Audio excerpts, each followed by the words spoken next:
અમે અત્યારે મણિનગર રહીએ છીએ. અમારે શેલા એટલે શિફ્ટ થયું હતું કારણ કે અમારે ઇન્વેસ્ટમેન્ટ પર્પઝ હતો મેઇનલી, અને પછી અમારે વિનસમાં અમે ચૂઝ એટલે કર્યું કારણ કે એનું બ્રાન્ડ નેમ છે.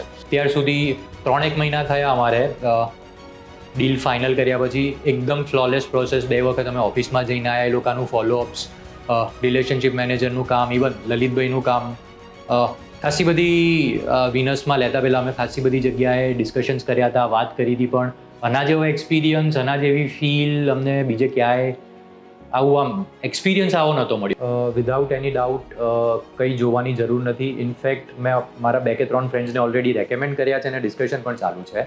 એ લોકોએ ઓલરેડી બીજે પ્રોપર્ટી લીધી છે અને મારો બીજો એક ફ્રેન્ડ વિચારી રહ્યો છે કે ત્યાંથી કેન્સલ કરીને અહીંયા મૂવ આઉટ થાય. હું આઈટીમાં છું તો એ બિલ્ડિંગમાં છે, એટલે વિનસનું નામ તો મને પહેલેથી જ ખબર હતી એ વસ્તુની. એટલે મારી માટે તો કોઈ સેકન્ડ ડાઉટ કે સેકન્ડ ક્વેશ્ચન છે જ નહીં કે મારા ફ્રેન્ડ્સ જે મારા સર્કલમાં છે બધા આઈટીવાળા, એ લોકો માટે પણ વિનસ એક નોન બ્રાન્ડ છે.